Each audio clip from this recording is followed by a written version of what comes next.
even if they cut, people have to ask themselves, is that going to matter? Is that going to be helping us? It'll help some. It'll help those that borrow SOFR plus. But what happens if long rates still are worried about inflation? And just as we saw after they were cutting 100 basis points and long rates went up, maybe that same thing happens. And actually, that's what I'm worried about. So just because the Fed cuts short-term interest rates doesn't mean long-term interest rates fall too.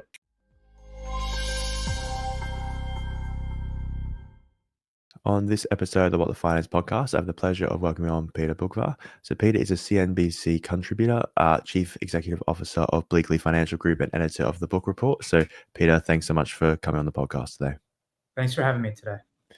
No problem. We're looking forward to the conversation. There's definitely a lot happening in the world at the moment that we'll be able to touch on. But I always like to start very broad. So what are you currently watching in markets?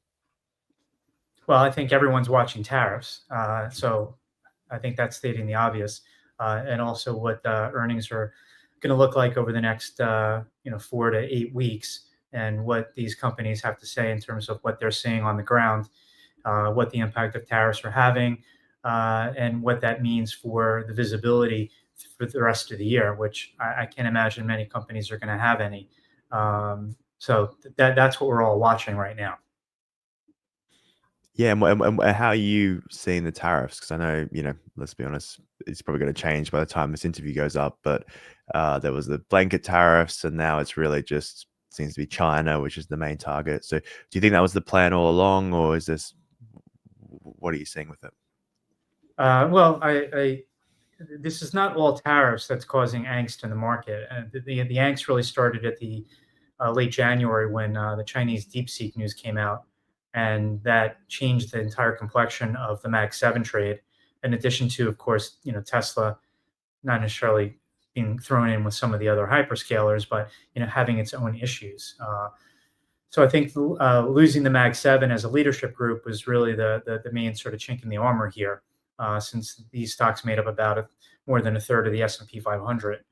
And then, of course, you throw in the question of what happens with government spending, since government spending has been a major support to economic growth, corporate profits, and corporate profit margins. And then, of course, throw tariffs all on top of this, and you get this troubled mix. Where tariffs go, who the hell knows? What their main focus seems to be their obsession with trade deficits, which to me is nonsensical, but also having the desire of reshoring manufacturing jobs to the U.S., which is laudable, but I don't think realistic. We've been losing manufacturing jobs as a percent of the labor force since World War II, and tariffs is not the elixir that's going to change that. Okay, yeah, a lot to touch on there, and I think I've heard you call it sort of the three pillars that you were looking at. I guess I'm not sure if this was the same thing, but yeah, it's sort of as you're saying, it's that technology and the Mag 7, it's the tariffs as well as this government spending cuts, which are then. Well, when the three pillars that you heard about, that was really Yep. In reference to the three areas that's been lifting economic growth. That being upper income spending, government spending, and anything related to the AI tech spend. I mentioned government spending that has the potential of slowing down its rate of increase. AI tech spend is still very robust, but the rate of change is slowing. And if the stock market keeps falling, you can be sure that upper income spending is going to slow down. Yeah, okay, so it's all linked. It's linked to one of those, each of those different things you mentioned before. Yes. Makes a lot of sense. So, do you see DOGE actually having an impact? I know there's sort of a lot of questions about, I think recently they're requesting even more spending, a record quarterly spending moving forward. So, do you think it will have an impact? Well, so far, instead of the 1 to 2 trillion that it was possible to get, we thought we might get.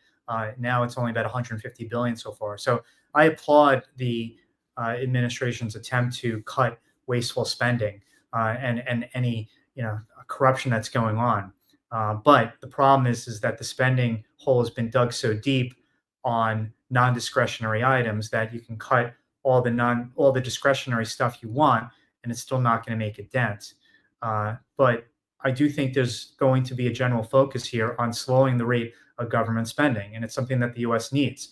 I mean, a 7% budget deficit relative to GDP in an expansion is just out of control.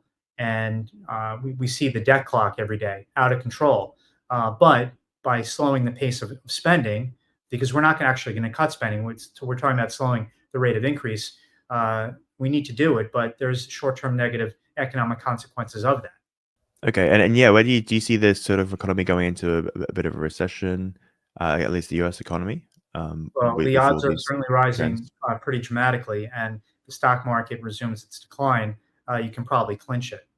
I say that because the economy and the Mm. stock market are tied at the hip. So on one hand, the stock market is pricing in its worries about growth, but the stock market falling itself can negatively impact growth because of the wealth effect and the influence it has, not just on upper income spending, but CEO confidence.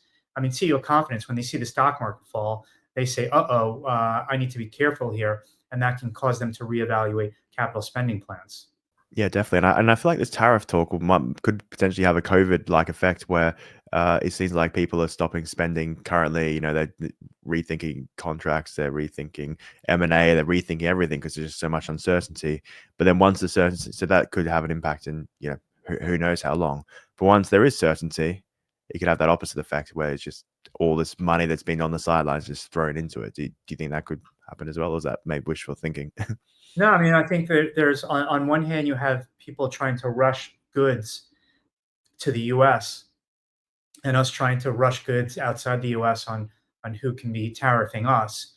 But once this stops and the tariffs are full on, you're essentially freezing global trade right now because of the uncertainty, what comes of the negotiations on the reciprocal side, what that ends up looking like, what happens with China. I mean, you're literally freezing global trade.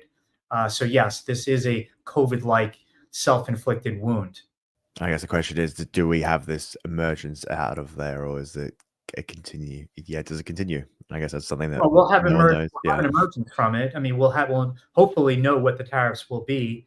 Uh, obviously, Trump can wake up and change that at any moment. So I guess you're never really certain on this, since considering that he likes to use them. But hopefully, we'll get more clarity on what the playing field will look like globally. Yeah, and it sounds like this could affect, mostly the Mag 7 and I guess the higher valuation equities. Is that sort of how you see the uncertainty unfolding, at least in the near term? Well, it's affecting Right. everything Yeah. right now, as we can see in the Yeah. markets. So it's not like it's just affecting those seven stocks. It's infecting everything. I do think that those stocks and other high flyers are the most vulnerable, since they were the big winners. They had the most inflated valuations, and they're seeing uh, slowing growth from here. Okay. And then I guess, do you see any winners out of this scenario, or is it just everything goes down and then wait and see? Well, I think relatively speaking, international markets, which started to outperform in January, and that continued up until just a few weeks ago. I do think with the weakness in the dollar, uh, part of money flowing overseas, I think international markets are going to do much better than U.S. markets, and I think that is a potentially a multi-year trend. Okay. So yeah, you could see sort of, I guess, a shift away from the US exceptionalism back to, yeah, everyone's repatriating their money back to their own stock markets, as well as the US investors looking into them as well.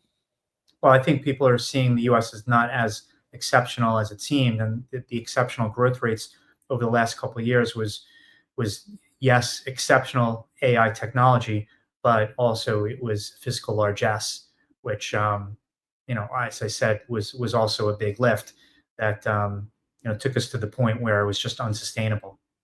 Yeah, okay, definitely. And yeah, as you said, now they're cutting back. So we're seeing the impacts on the economy. So what does this mean for Powell? It seems like he's sort of got a pretty tough job. Do you think there's going to be sort of higher inflation? I know a lot of people are talking about disinflation and potential deflation. How are you seeing Well, the first that? thing we're going to see is higher inflation because of the tariffs flowing through. A company that I follow, Fastenal, which is a major distributor of products that go into the industrial manufacturing end markets. They had a conference call on Friday with earnings, and they talked about raising prices 3 to 4%, and it can go higher than that with the reciprocal tariffs if they kick in. So the first thing you're going to see is inflation, and it's just a matter of who's going to eat it. Is it going to be the consumer? Is it going to be the manufacturer? Who's it going to be? And well, at least Fastenal is telling us it's going to be their customers. which is basically the manufacturing industrial world, and we'll see what extent they can pass it on to everybody else. Yeah, and I think that's the challenge sometimes. And then uh, companies might have an understanding of this, I guess, their first order, so what they're actually producing and selling on to other customers. But if they have all these inputs that go into it, then that's where the challenge lies. How do you know what other providers are going to, how they're going to increase their the cost of those goods, and then that's then going to go into your costs, and then how are you going to provide that on? So it's that uncertain chain. Yeah, I mean, we'll hear more of that over the next couple months with earnings and Q1 earnings, and see to what extent companies have pricing power, to what extent they're going to have to eat it via their margin, and that's going to be the key. And with respect to Powell, he's watching this too. He's got obviously a very difficult job with a stagflationary type environment. Eventually, growth is really going to roll over, and prices could as well, but only after the price increase that we're initially going to see. So they're just going to wait and see, just as the rest of us are, and to see how this all plays out. And they can't really conduct policy anyway, because they need clarity on the tariffs as well. I mean, the last thing they want to be in a situation is cutting interest rates, and then a day later, Trump takes all the tariffs off. Then they'd be completely flat-footed. So, we're all driving in a windshield that is very cloudy, and waiting for some clear up out of this fog. Yeah, so you don't think they'll cut in the upcoming meeting? No, they're not, because they don't know anything. So why would they be cutting? So it's they need more information, and I think the June meeting will provide them with enough information that if they did want to cut, that would be a first start. But even if they cut, people have to ask themselves: Is that going to matter? Is that going to be helping us? It'll help some. It'll help those that borrow SOFR plus. But what happens if long rates still are worried about inflation? And just as we saw after they were cutting 100 basis points and long rates went up, maybe that same thing happens. And actually, that's what I'm worried about. So just because the Fed cuts short-term interest rates doesn't mean long-term interest rates fall too. Yeah, and I guess a lot of people have been thinking that maybe Trump investors have been trying to force the Fed to cut to bring down the yields. But as you're saying, it hasn't really had an impact previously. Well, unless Besson can all of a sudden control the long end, I'm not sure if he's going to necessarily get what he wants. I guess the only way to that, well, the current way would be QE for the Fed to start buying into long ends. Yeah, but maybe that doesn't work either, because QE1 and QE2, with the purpose of lowering long-term interest rates actually went up, not down, when they initiated QE. Now, can they do yield curve control? We're so far away from that, it's not even worth discussing. Okay. When do you think that would be worth discussing? Because I guess the challenge is that people think that 10-year... It'll happen if the 10-year yield goes to 5.5 to 6 in a very short period of time, and they're not stepping in a second before. Yes, I guess similar to what we saw in the UK a few years ago, where they had to. Exactly. It's more the speed of that acceleration when they'll have to jump in. Right. If it's an uncontrollable move, because the dollar's tanking, foreigners are fleeing, and people are dumping U.S. assets, that's when the Fed would try to help stabilize. But that implies that it'll be the fire truck that shows up to the fire, rather than anything that's really preemptive. Yeah, I think I heard a good analogy where you said, saying that Trump investors are trying to push the yields down is like saying that you start a fire and then you call the fire department to try and put it out. Well, that was the analogy that policy and uncertainty tanked the markets, and then they showed up with a 90-day tariff pause, and then markets rallied, and claiming that you were a hero. Yeah, exactly. But it's, I don't know, the market sometimes seems to believe it when it's up 10% or something on the day. Yeah, but it's still below where it was on the April 2nd close when he initially announced the reciprocal tariff. So until you get above that, the market's clearly expressing concerns with all of this.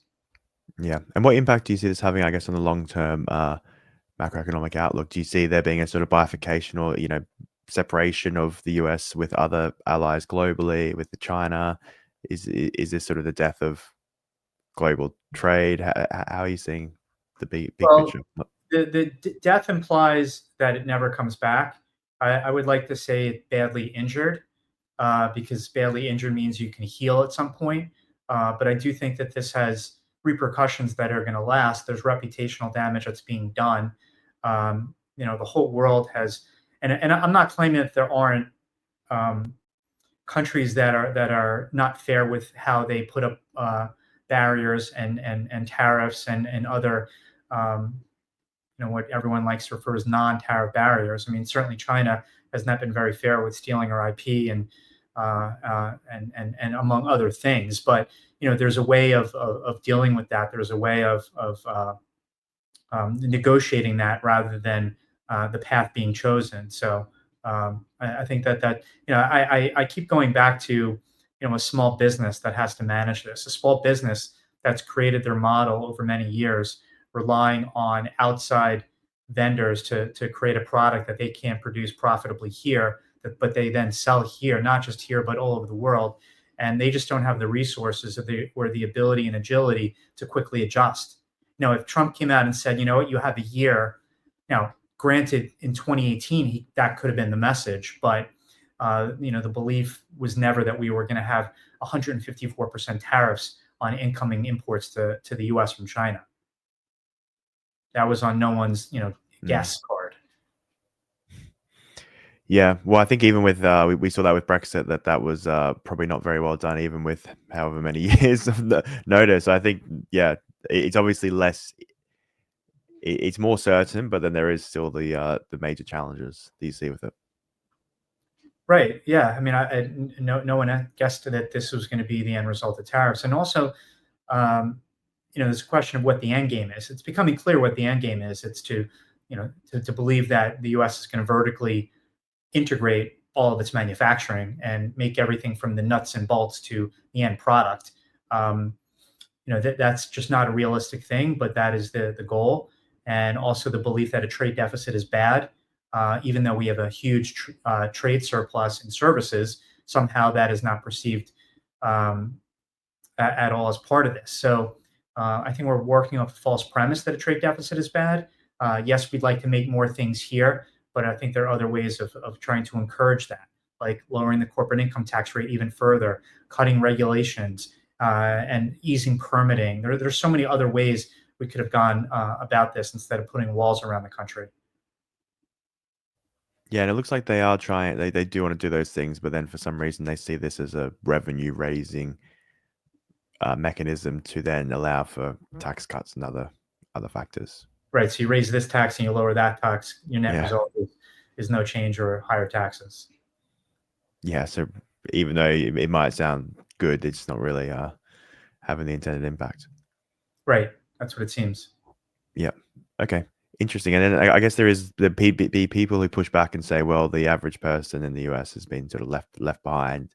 Maybe that's true or not. But I guess how else? What other mechanisms could be used to sort of bring them along on the journey? Because there are many forgotten areas in the US, and that's a sort of, I guess, a trend throughout the whole of the West as well.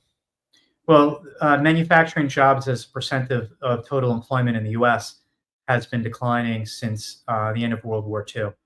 So it didn't all of a sudden decline when NAFTA was passed. It didn't all of a sudden start declining when China entered the WTO.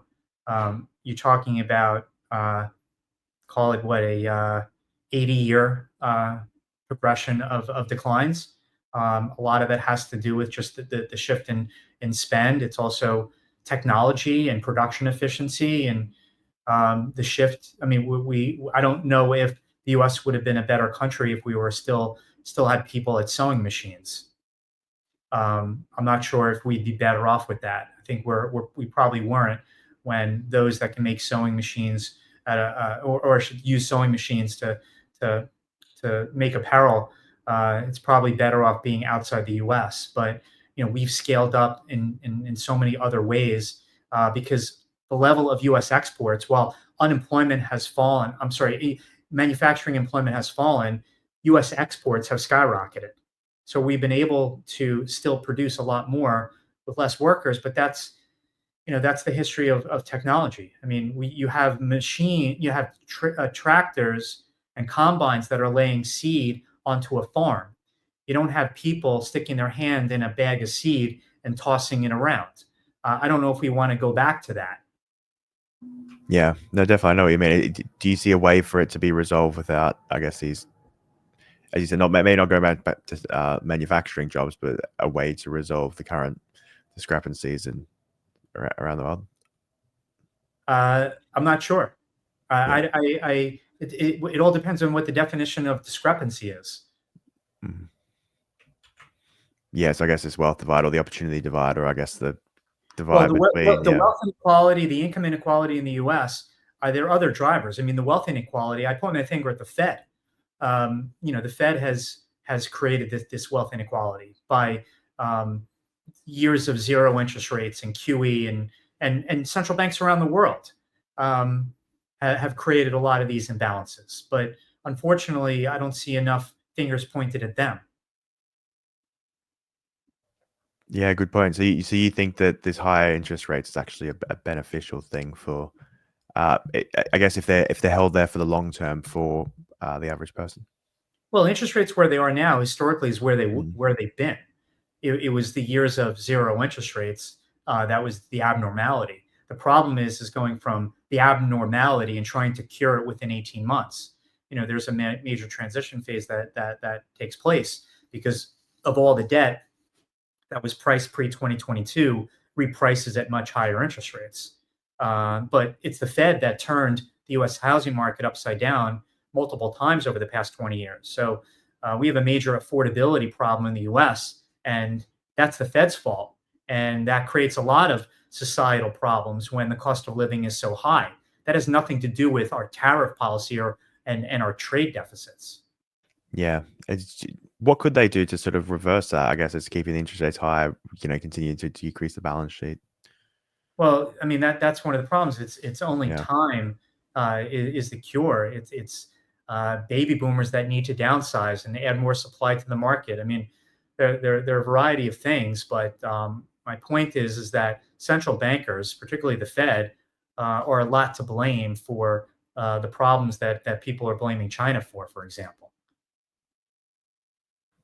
Yeah, it's a great point. And what do you see happening with, I guess, gold and other commodities? Are those things that you're sort of watching? So we've been very long and bullish, gold and silver in particular, and commodities generally, and oil and gas. Where oil prices have fallen a lot, but we still think it's pretty cheap, and very bullish on natural gas and other commodities like fertilizers, uranium. Um, I think commodities are going to be an area of outperformance in the markets in the coming years. And what's the thinking behind that? Well, with gold and silver, we've seen a tremendous central bank bid over the last couple of years. Obviously, the recent weakness in the dollar has given gold an even another leg higher, and has become, the most important global reserve asset that investors want to own. And if they're going to own less U.S. assets, gold's going to be also a part of that, global reserve mix. Less so than the Mag 7, to use that as an example. And I think silver is going to play catch up to gold. Uh, with fertilizer stocks, corn and soybean prices are depressed, and I think that in this sort of world that's been split into pieces now, getting your hands on these commodities is pretty important. So while the demand side may get hit by the slowdown in the global economy, I think low prices are going to really crimp the supply side. Yeah, definitely. That's a great point. So, Peter, thanks so much for coming on today. Really appreciate. We've sort of touched on all parts of markets in the globe and macroeconomics and monetary policy. But my last question is, what is one message you want people to take away from our conversation? The old playbook that works so well of just buy Amazon and Apple and Google and everything will be fine. Um, I think those days are over. The market is and the economy has obviously shifted to this new world.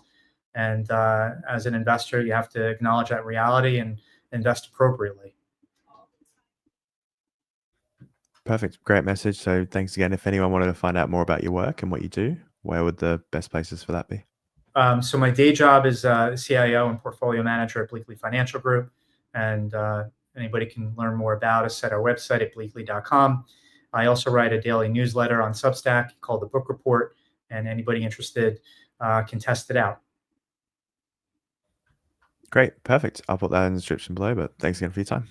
All right, thanks for having me. Hey everyone, thank you for listening. I really appreciate the support.